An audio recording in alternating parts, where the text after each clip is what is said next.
Welcome to Numb Bills fan, whatever this is, preview of the Jacksonville Jaguars in Buffalo against the Bills. I'm in Rochester, New York. It's the mid-60s according to somebody on my couch. And here's what I need to see for the game preview. And if you haven't subscribed yet, you probably shouldn't. Numb Bills fan everywhere. And I'm your host, David Palermo.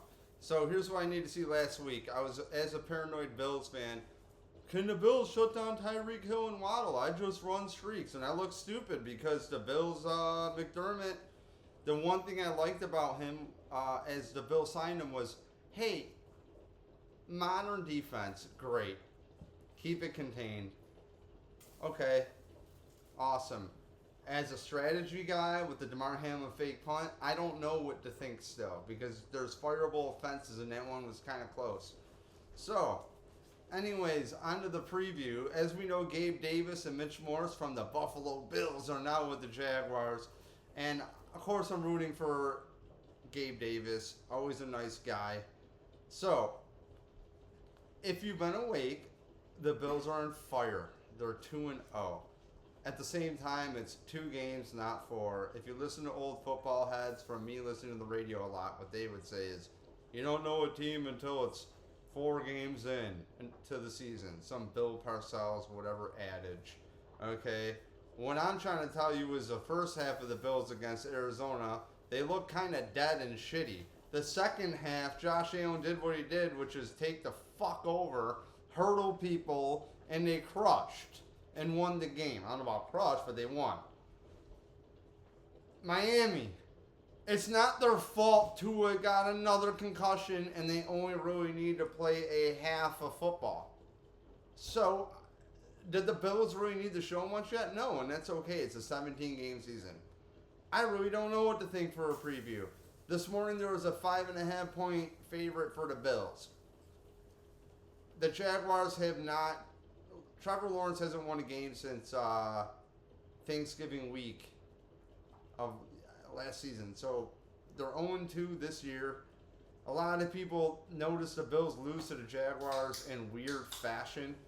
And the one that is a shocker for me, still to this day, is Doug fucking Moron and the Bills.